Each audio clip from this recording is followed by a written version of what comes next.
Hey there guys, so we should be live, which is exciting news. So guys, thank you so much for being here, for tuning in to this live stream. I'm going to be doing daily live streams from Monday to Friday, 7 PM GMT time. So make sure you tune in on a daily basis, guys, to stay up to date with all of our movie news that we have going on this channel. So, some of the subjects that we're going to be diving into today, I'll just go through them quickly and then we'll jump into each individual topic.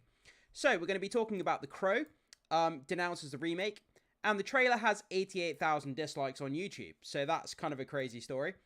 Then we're going to be talking about Star Wars, the series Unveiled, the Acolyte trailer. So we have the Acolyte trailer, we're going to be diving into that, breaking it down and talking about the Acolyte.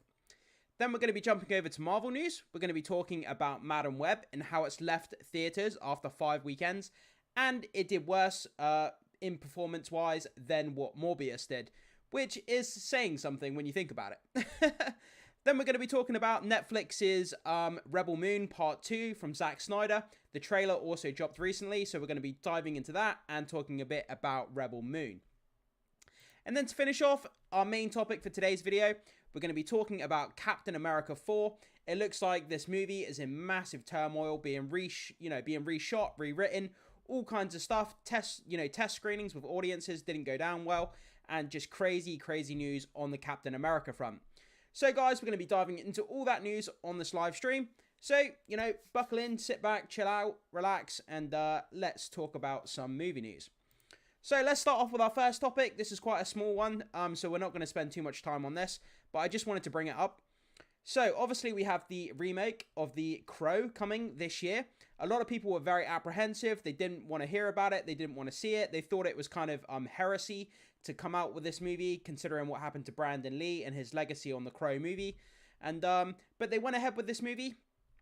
So, the Crow director here denounces the remake amidst the trailer's 88,000 dislikes on YouTube. Yeah, so if this is any indication as to how this movie is going to perform going forward, 88,000 dislikes on the Crow trailer, which is insane.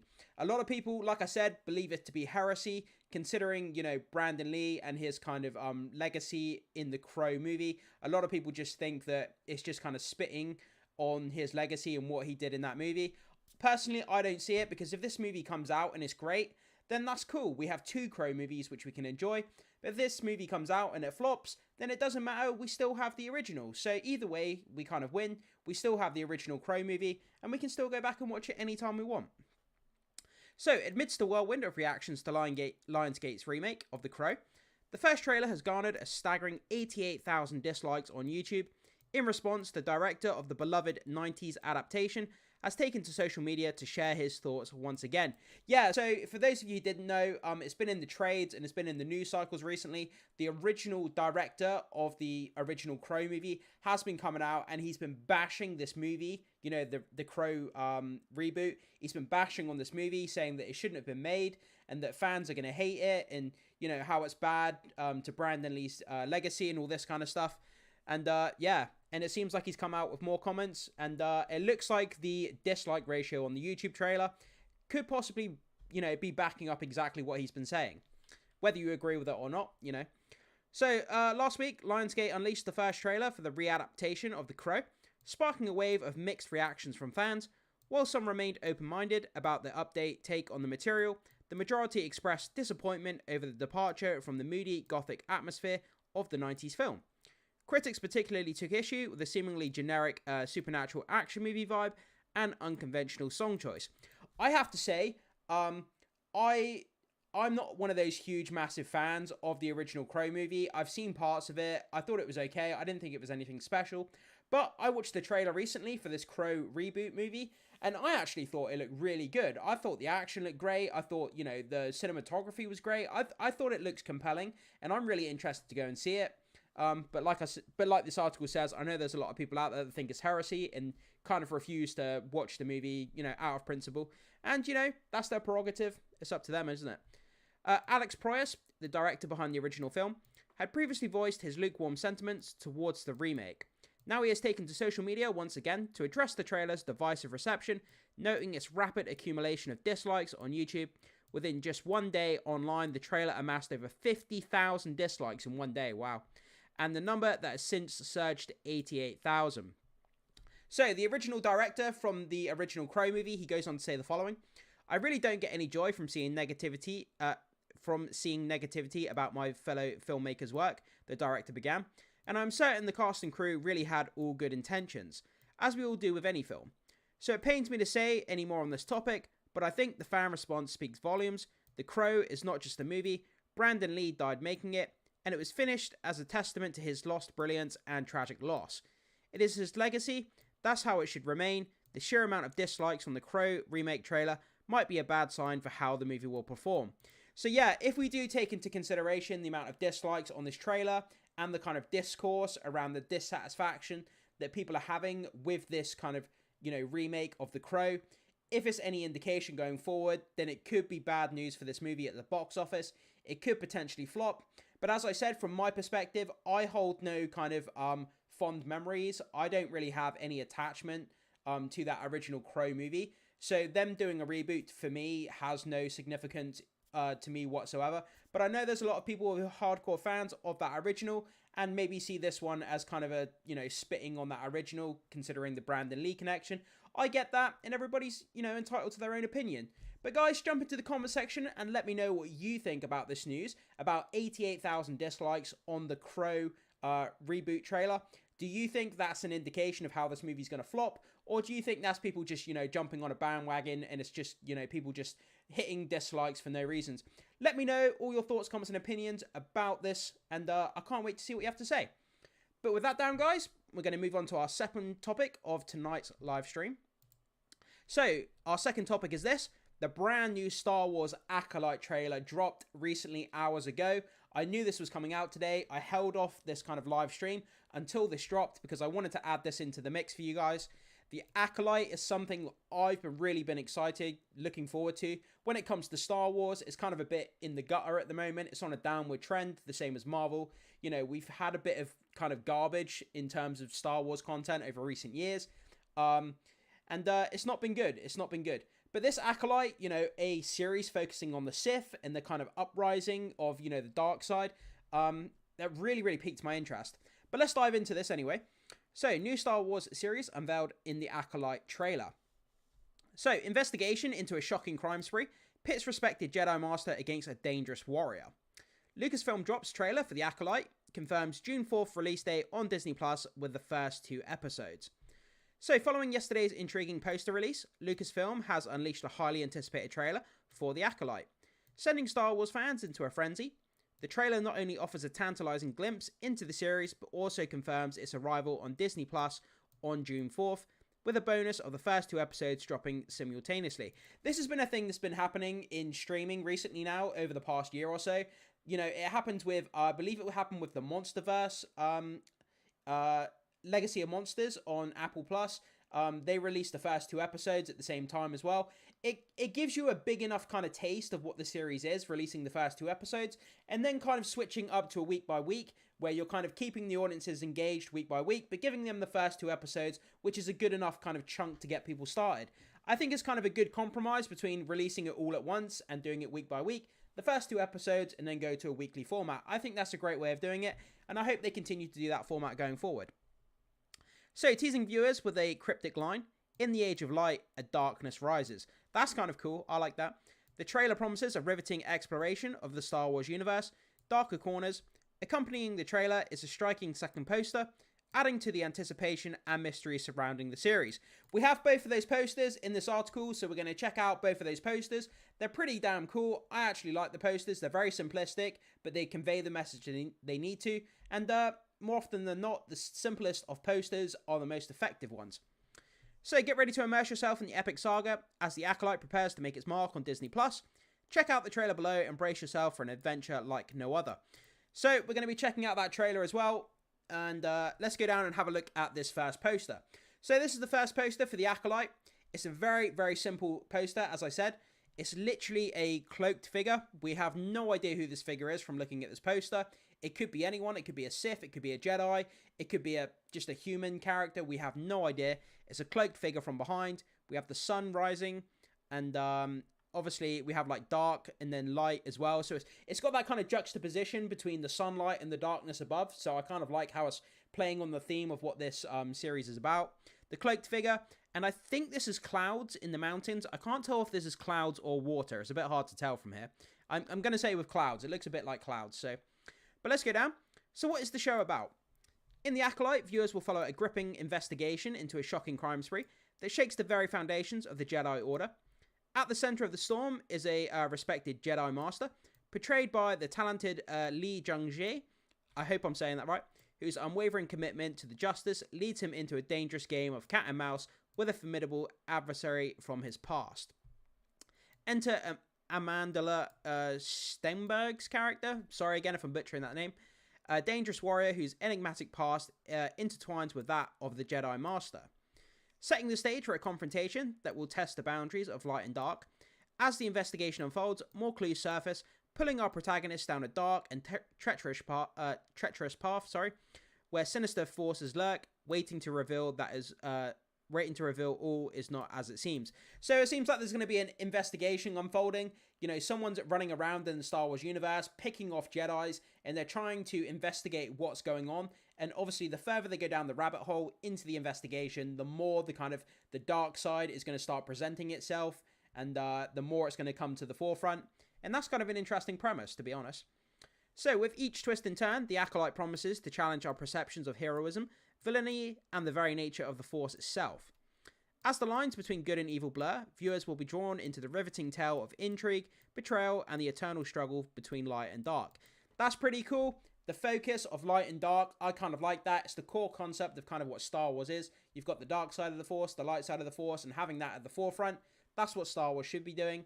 And, you know, if it goes by this synopsis here, it sounds pretty damn cool. So this was the other poster as well, which they released. In an age of light, a darkness rises. I really, really liked this poster when I first saw it. The Acolyte, it's a lightsaber, and instead of it being a light beam coming out of the lightsaber, it's like blood on stone, and the blood coming out of the lightsaber. I think that's a really compelling looking image. I think it's really, really cool. And it's, again, very, very simple image. Stone, lightsaber, and blood coming out of the lightsaber. I think that's a wicked cool image. And yeah, you can look at it and it kind of conjures up images of what it could mean. And that's what a poster does. It gets you thinking about it, you know. So we have the characters here. So Amandla Stenberg plays May, an individual that gets swept up in a sinister mystery, one that puts her into the center of the conflict in unexpected ways. Zhe Zhong-jae plays Master Soul, a wise, highly respected, powerful Jedi Master, strong in the ways of the Force, who is going through an emotional conflict. Manny Jacinto plays Quimir, a former smuggler who now makes his living as a trader. He procures unusual things and enjoys a life of leisure. Carrie-Anne Moss plays Master Indira, a Jedi Master of great physical and mental skill. By the way, I do apologize for butchering any of these names. I'm trying my best. Dean Charles Chapman plays Master Tobin. A depiction for his character was not shared. Jonas Sumtamo plays Master Kelnaka, a Jedi loner that lives a solitary life. Jodie Turner-Smith plays Mother Anasia, the leader of a coven of witches who values their independence along with the preservation of their belief and powers. Having witches in the Jedi universe, I think, in the Star Wars universe, is a pretty compelling thing. I really like what they did in Ahsoka, you know, leaning into the witches. I thought that was a pretty cool concept. Charlie Barnett plays Yord Fandar, a Jedi Knight and a Jedi Temple Guardian, and an overachiever, a rule follower. He needs to be by the book. Nature can cloud his judgment. Daphne Keane, great to see Daphne Keane in there. X-23 from the Logan movie, plays Jeki Lon, a Jedi Padawan, the apprentice to Master Soul. She is young but conducts herself with maturity. And last but not least, Rebecca Henderson plays Vernestra Roa, an elder Jedi Master who has ascended the ranks of the Jedi from a teenage prodigy to a leader in the Jedi Order. So plenty of different characters there, guys. Pause it and have a reread of these characters if you need to, or come over and check out this article for yourself if you want to reread these characters. So there's a lot of different Jedi characters in the mix there, kind of, going to be flowing around on screen. Plenty of Jedi action going on in this series, that's for sure. So we have these images here from the trailer, which I cut out from the trailer, guys, so we can just look at this. So obviously the trailer opens up. We've got this kind of Jedi training academy. We've got the Padawans here. And this central character here is obviously training the young Padawans. Then we cut to this image here of kind of like a town. And we've got this cloaked figure here in the middle. Again, we don't know who this figure is from the back. Then we go to this character here, which is a Jedi Master by the look of it. She's in some sort of tavern or bar or, you know, marketplace by the look of it. Then we have this, it looks like an assassin or some kind of warrior that's trying to take out the Jedi, you know, within this series. You know, who is this person? Where do they come from? What are their orders? What are their affiliations? You know, who is this person? And that's going to be kind of the mystery unfolding. Where does this person come from? You know, who is her masters? What is her kind of faction all about? And that's where the dark side is going to start to rear its head, I think. So, then we have a Wookiee thrown into the mix. You know, Star Wars classic, got to throw a Wookiee in there. I'm not sure what the Wookiee has to do with the story, but it's great to see a Wookiee in there nonetheless.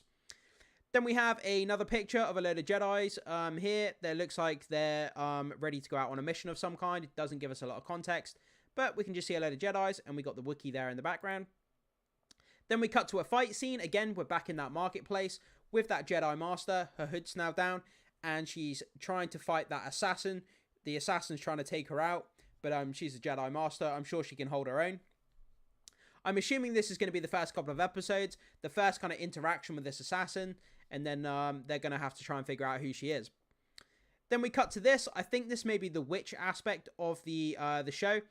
We have this lady here. The cloak doesn't really give us any context. I have no idea who this character is. I'm assuming it's the witch character, but I really don't know.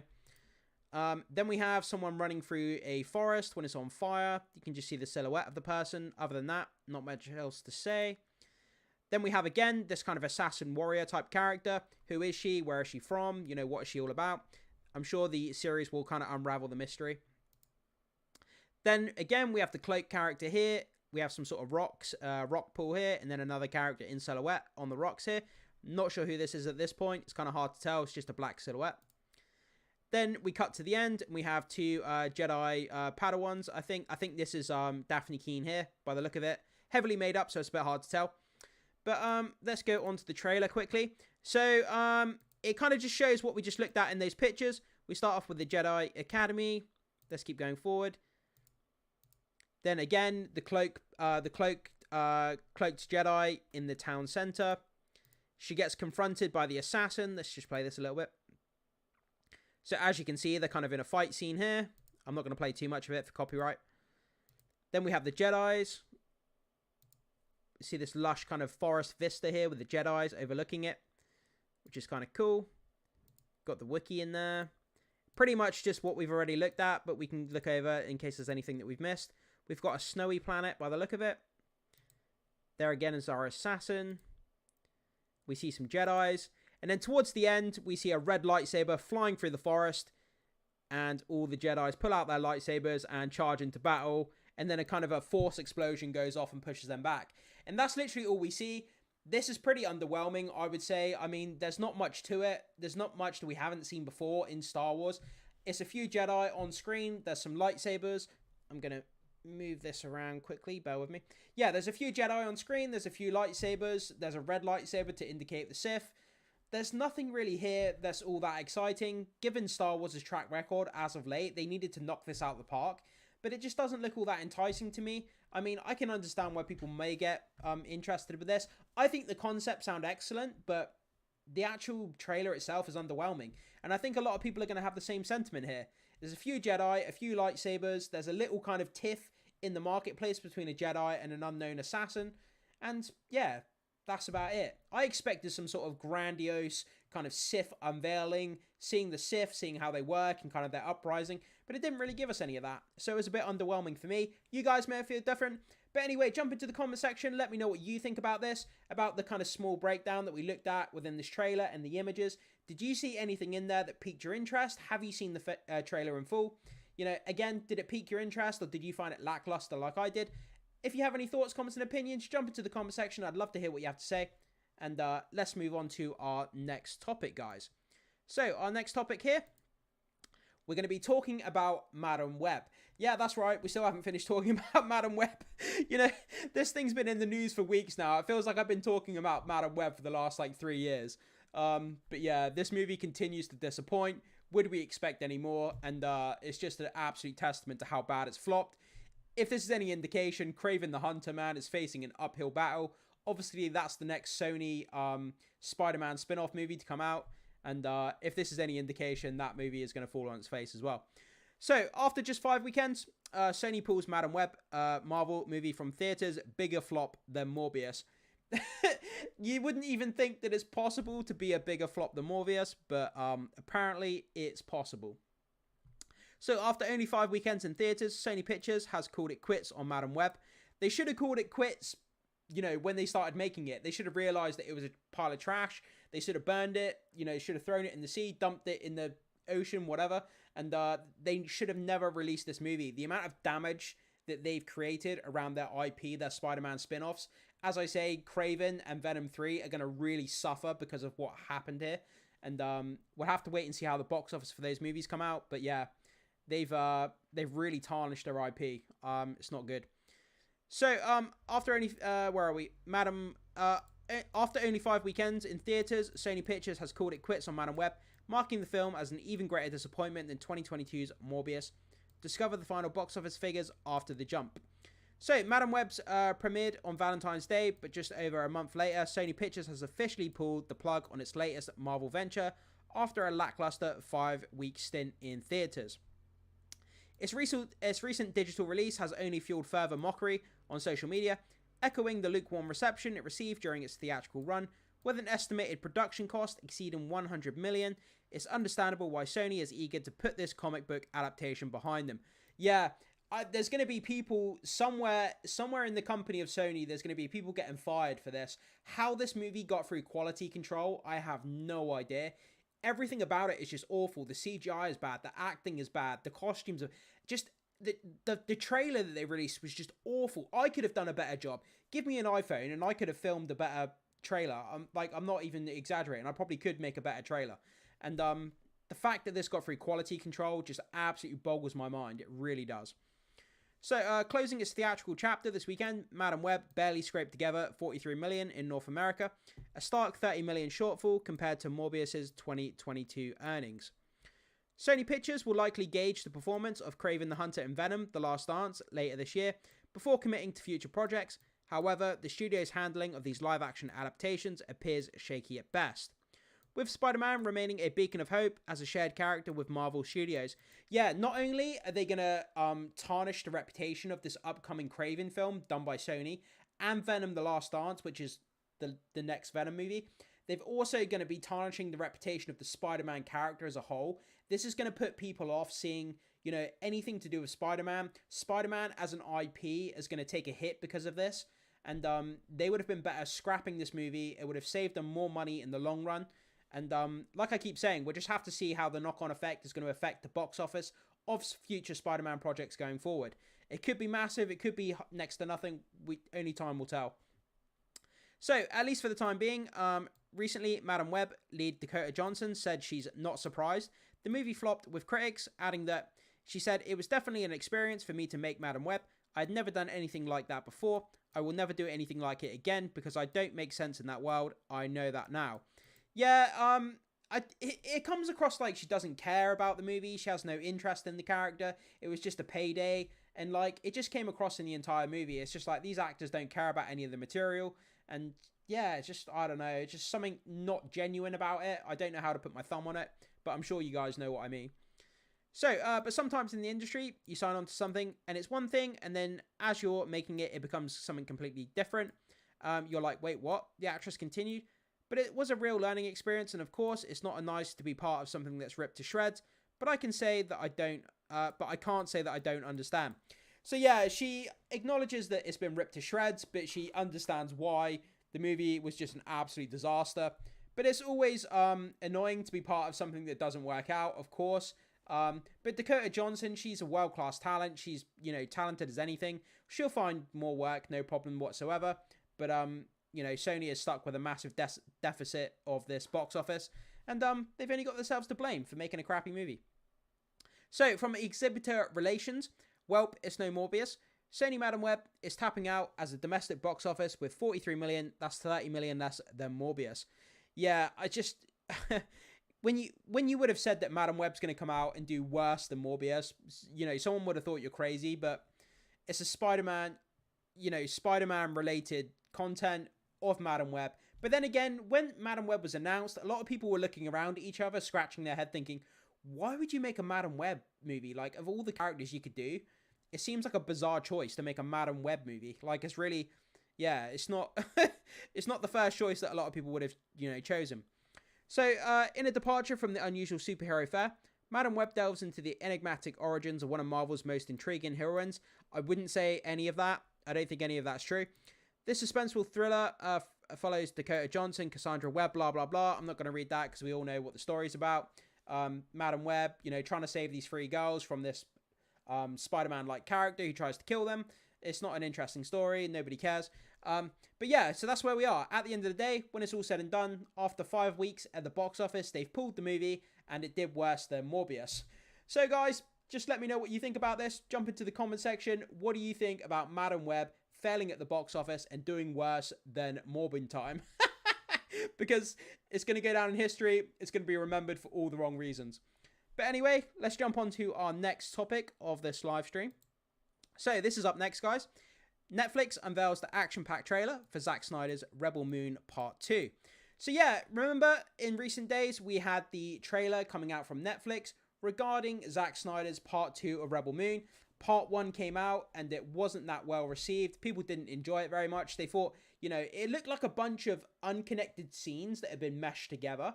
And these characters didn't have any time to breathe. There was no character arcs. The action was kind of subpar to some people. I thought it was okay. I enjoyed it for what it was. I'm interested to see the R-rated version that he's talking about, the extended cut. But the movie was okay for me. You know, would I recommend it? Probably not. Was it the worst thing I've ever seen? No. Is it the best thing I've ever seen? No. But I'm still interested to see the second part, if they can improve on it and make it better. And, you know, I'm always interested in what Zack Snyder has to do. I think he's a great director. So, the official trailer for Zack Snyder's Rebel Moon Part 2, The Scargiver, released by Netflix. After unveiling the official poster for the film, Netflix released a highly anticipated trailer on Monday, offering glimpses of the intense battle sequences. The trailer hints at an action-packed nature of the sequel. While The Scargiver isn't slated to start streaming on Netflix until April 19th, eager viewers can catch an early preview by checking out the new trailer below. So, Zack Snyder says the following: "It's a war film, 100%, Snyder recently teased, of The Scargiver per Empire. It's got way more action than the first movie, very intense, crazy action. It's absolutely an emotional roller coaster. You're going to be on with these cats. We discover the backstories of our heroes." Well, we need to, because we didn't discover any backstory or character arcs in the first movie, so we need to explore it at some point. And there is an interesting correlation between what's happening to most of them to make this battle cathartic and symbolic. Yeah, so that's one of the biggest complaints that people had in the first movie. We met these different characters that formed part of the team, this kind of defense team, almost like a Suicide Squad team in a way. And each character, you know, is supposed to be unique, supposed to bring something different to the team. But we kind of just collected these characters from different worlds. And then we kind of just met them. We found out what their name was. But we didn't learn any backstory. You know, what are these characters about? Where did they come from? You know, what's their history, their story? Do they have any character arc? Do they grow as a person? We didn't have any of that in the first movie. So we definitely need to, you know, get some of that in the second movie. Otherwise, again, they're just kind of going to be faceless, nameless characters to most of us. So, Korra's story continues in The Scargiver. Rebel Moon Part 2, The Scargiver, per the official synopsis from Netflix, continues the epic saga of Korra and the surviving warriors as they prepare to sacrifice everything, fighting alongside the brave people of Velt to defend the once peaceful village, a newfound homeland for those who have lost their own in the fight against the Mother World. On the eve of their battle, the warriors must face the truths of their own past, each revealing why they fight. As the full force of the realm bears down on their begoing rebellion, unbreakable bonds are forged. Heroes emerge and legends are made. There could be unremarkable bonds. You know, if the movie's crap, then it would be unremarkable. But yeah, so we have the trailer here to Rebel Moon Part 2. So let's go and take a look. I didn't mean to do that.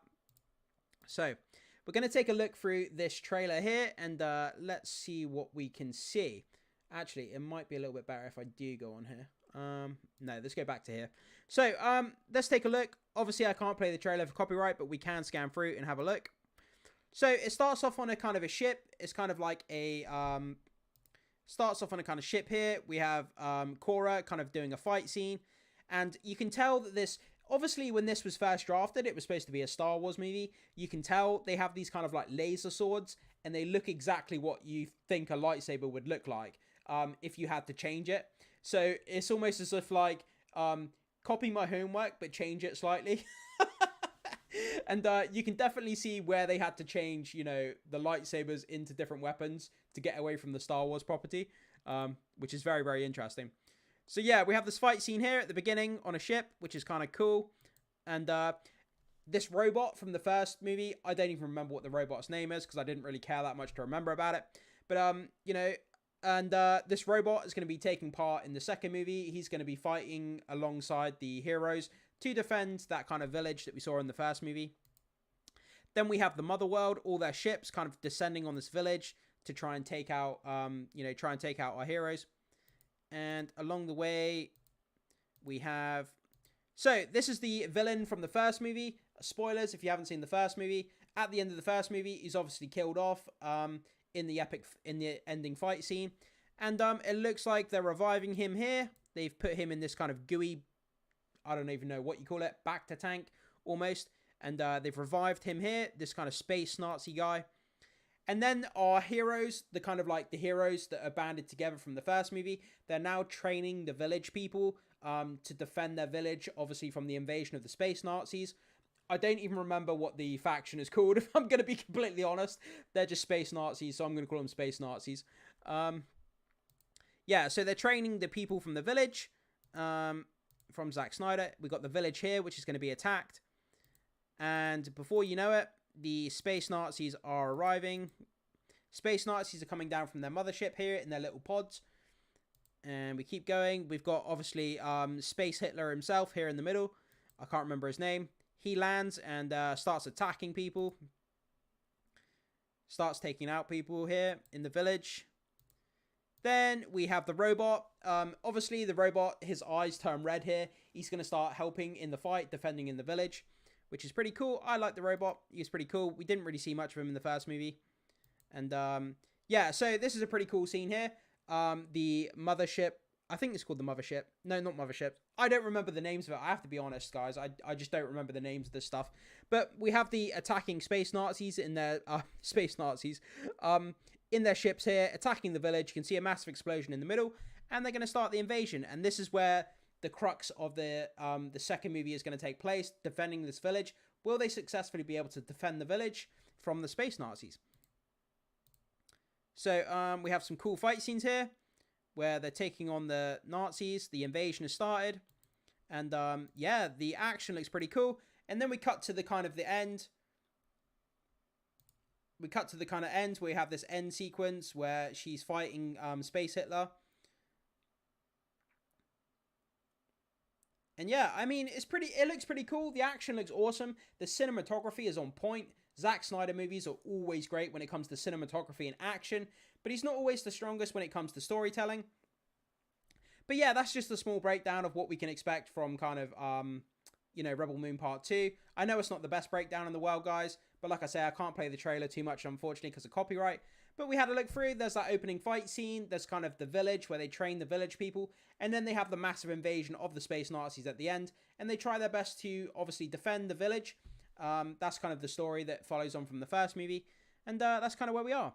But guys, jump into the comment section. Let me know what you think about this. Did you see the trailer for Rebel Moon Part 2 Scargiver? What did you think about it? Do you think it looks better than the first movie? And just let me know your thoughts, comments, and opinions. Can't wait to hear what you have to say. So, with that down, we're going to be moving on to our main topic and the last topic of tonight's stream. By the way, if my camera does give out, I do apologize. Sometimes it overheats. It should be fine, but if it does, then I do apologize. We'll still have audio anyway. So, here we are, on to the main topic. So, fans express frustration with Disney politics in Captain America 4, issues arise. So, it looks like there has been a test screening for Captain America Brave New World, and fans aren't happy at all based on what we've read in reports about this test screening. This is very, very interesting. It looks like this movie is going back for reshoots, rewrites, all the kind of stuff you expect. And it's been in proper turmoil, this movie, for a long time now. And we just keep hearing bad things about it. So let's go down, have a read, and see what we can read about this story. So reported test screenings reveal criticisms. Fans displeased with politics, acting, action in Captain America 4. Displeased with politics, acting, and action. I would say that's 3 main things that you want to get right if you want your movie to be good. So if you're failing on all 3 of those, then yeah, your movie's not going to do so well. So recent developments surrounding Captain America 4 shed light on potential issues plaguing the film. Marvel's decision to alter the title and postpone the release by a full year adds to the speculation. Like I said, this movie has been in so much trouble just with rewrites and reshoots and editing out characters. Seth Rollins, the Serpent Society, was supposed to be in it, and now apparently he's been pulled out of the movie. And just, yeah, there's so much crazy stuff going on with this movie. Kind of like the Blade movie. It's been in this like development hell for just so long. And it's kind of like we're sick of hearing about it now, to be honest. But this test screening thing is very interesting. So concerns persist, notably regarding lackluster action sequences. Reports suggest that the test screening for Captain America 4 unearthed dissatisfaction among fans, particularly regarding the perceived political undertones and the quality of acting in the film. So, yeah, this is really, really not good. Perceived political undertones and the quality of acting. So, if there's one basic tenet you need to get right in your entire film, would be the quality of acting. If everything else fails, story, plot, CGI, character arcs, all of that kind of stuff, you can fall back on the acting. But if your acting is not good, then the entire movie has no basis to land on. It has no roots to build anything from. And yeah, that's just not good. So changing of the movie title and release date. So Marvel has opted to rename the upcoming Captain America installment from Captain America New World Order to Captain America Brave New World. While the titles may seem similar, they carry significant undertones, both referencing the concept of NWO, or the New World Order, a notion associated with globalist socialist ideologies. Yeah, I can kind of get how people could, tag along with that, kind of the New World Order, this kind of socialist ideology, and kind of the political undertones of the movie. So I kind of get why they changed that title. It does make sense to me. I'll give him that one, I have no complaints with that. So Brave New World alludes to Aldous Huxley's seminal dystopian novel, published in 1931. Described as a profound classic of world literature, the book paints a grim picture of technology advanced future where humanity is manipulated through genetic engineering, social conditioning, pharmaceuticals, sacrificing freedom and individuality for societal control. So yeah, that sounds really kind of grim future, kind of like living through that kind of stuff. And Brave New World alludes to that. I'm not sure if that alludes to the actual movie taking on that kind of direction, or if they just mean that the Brave New World title could allude to that, because that's what kind of the Huxley seminal dystopian novel was actually written about.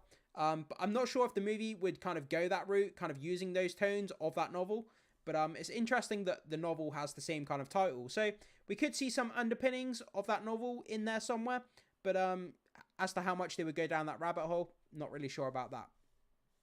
So the release date for the film has also undergone a shift, moving from July 26th, 2024, now reserved for Deadpool, to February 14th, 2025. The adjustment is purportedly due to the necessity for reshoots and rewrites aimed at rectifying issues within the movie. Yeah, well, if they've done all that and they're doing test screenings and it's still not testing well, then it looks like they're really going to have to retool this movie. The production budget for this movie must be ballooning like crazy. If they have to keep going back and reshooting and rewriting and reacting and restructuring, kind of like with the Blade movie, it's going to get to the point where this movie, in order to be profitable, is going to have to make like $1 billion just to break even, or it's going to have to make like 600, 700, 800 million just to be profitable. Maybe not $1 billion, probably around the 600 million mark, 600 or 700 million mark, I should say. If the budget gets too high, and yeah, it's just crazy. I mean, at what point do you kind of call it quits and say, look, we've had a go, we can't do it, the budget's too big, we need to stop? I don't know where that line is, but if the budget is huge, they're going to have to make a lot of money. So fans becoming tired of Marvel issues. Yeah, it seems like, you know, in recent years, in the last year or so, all we've been hearing from Marvel is, it's weird, isn't it? Because, you know, when the Infinity Saga was on, it was nothing but, you know, A+ material all the time. We never heard any issues. You know, it was like the perfect machine running, MCU belting out movie after movie after movie, profits everywhere, everyone was happy, no issues.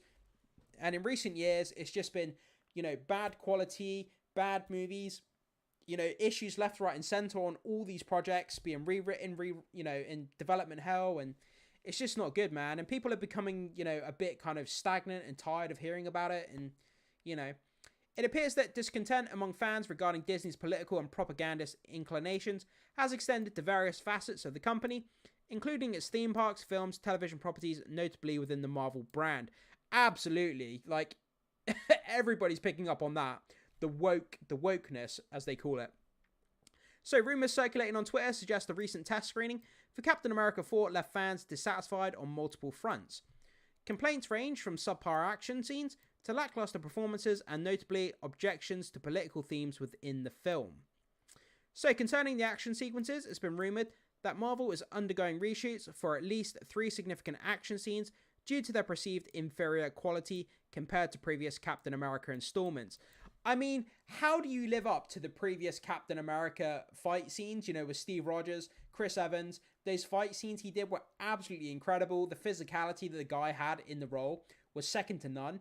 And how Sam Wilson is going to stack up to Steve Rogers. Steve Rogers, he was a genetically engineered super soldier, whereas Sam Wilson is just a human. So, you know, he's limited in what he can do in fight scenes compared to Steve Rogers. So, I don't know how they would, you know, fix that going forward. I guess he has his jetpack and the wings, so he can make up for it on that front. But trying to live up to the shoes of what Chris Evans did with Captain America, that's no easy feat. Criticisms have also been directed towards the acting, particularly involving lead actor Anthony Mackie. Anthony Mackie's a fantastic actor. I can't imagine him doing anything bad, really. And co-star, I don't even know how to say this name, Osha Rockmore. Fans allegedly felt that on-screen chemistry between the two actors was lacking during the test screening. However, the most significant issue appears to be the perceived injection of politics into the narrative of Captain America 4. This aspect of the film is rumoured to have sparked the most contention among viewers. Yeah, trying to put heavy political elements into any movie is dodgy, because you're always going to piss someone off no matter which political route you go, whether you go left, whether you go right, you know, whatever kind of political stance you take. You're always going to alienate a lot of people who don't agree with whatever the political message is. So it's a very risky avenue to go down when you're making a movie. So apparently audiences were unimpressed by the film's action scenes and the chemistry between Cap and his love interest. However, the biggest issue was audiences respond to the film's political content. You might think this mean audience found it divisive, but it actually worse than that. They found it boring. I'm told that the overall feel was that the political material was uninspired and under-engaging. The audiences found it lacked nuance and was overly I can never say this word, expository, and really slowed the movie down. Yeah, so exposition, exploratory. I don't know how to say that word. But yeah, given a lot of exposition. So, you know what exposition is within a movie? It's when a character basically stops in the middle of a scene and basically kind of tells the audience what's going on. They kind of expose the kind of the scene, and they basically stop and explain the story to the audience. It's really jarring. It's really stupid. It treats the audience like they're dumb because the characters have to stop and explain what's going on, and it's jarring. It doesn't make sense. It looks stupid, and yeah, I can understand why fans wouldn't like that being in this movie. I certainly wouldn't. Exposition is dumb. They should never have exposition. If the movie's narrative is clear enough and the character's acting is good, you don't need to have characters stop and explain the story to the audience. So, test screening rumors. So, I've been able to get some insight into what some main issues were with the Captain America Brave New World test screenings. Apparently, audiences were unimpressed by the film's action scenes and chemistry between Cap and his love interest. Did we already read this? Yeah, we have. The audiences found it lacked nuance, was overly... yeah, we already read that bit. Significant rewrites throughout, as well as adding removing characters. I'm told that Marvel really wants to keep the summer window for reshoots in order to avoid another release date delay. Not just because it didn't mean vacating what they feel is a good release date for the film, but because, as usual, delaying the film would result in a domino effect whereby it would likely mean delaying other projects. My understanding is that the issue was the chemistry between Mackie and Rockmore, but please take that with a grain of salt. Then we have just the screenshots from below down here about what we've basically just read about the report of the test screening. So it seems like, from what we can gather, it seems like the political messaging didn't go down well. It seems like the acting hasn't gone down well. The action sequences need to be reshot. And it seems like Anthony Mackie and his love interest, Sam Wilson, and his love interest on screen also didn't go down well. So it seems like there isn't any point of this movie that was received well. The love interest, the action, the political messaging, and just kind of everything just seems to be a massive, massive mess. If this test screening is to be believed, we've had a lot of, articles reporting on test screenings before. We don't know if they're real or not, so take it with a grain of salt. But if this is true, then this movie is in real danger of bombing on its face when it comes out if they don't correct these issues. But yeah, like I said, love interest, action, political messaging, and just kind of basic acting within the movie. But guys, that's kind of where we are. So it just seems the test screening didn't go down well. People really didn't gel with it. They didn't like it. And let's hope that they can correct it, because Captain America is a pivotal part of the MCU going forward. Hopefully they can fix this movie and make it something great, like the Captain America movies we used to get. But can he live up to what Chris Evans did with Captain America is very unlikely. But Sam Wilson, Anthony Mackie, he's a talented actor. I'm sure he can bring something great to this role, and I want to see it done justice, and I know you guys do too. But guys, that's all we have for tonight's live stream. That's the subjects that we've covered. We finished here with Anthony Mackie and Sam Wilson portraying Captain America, and it looks like the test screenings aren't going well. But jump into the comment section, let me know what you think about this Captain America news, this test screening. What do you think about this report saying that basically the whole movie is kind of failing on action, on love interest, on political messaging? Does it surprise you? Is it something you expect? Do you even care about Marvel anymore? Let me know what you think. Thank you so much for watching the stream. I appreciate you being here as always. 7 p.m. every day, Monday to Friday. We're going to be doing live streams, so make sure you check out the live stream every day at 7 p.m. Monday to Friday. And I will see you next time, guys. Thank you so much. See you later.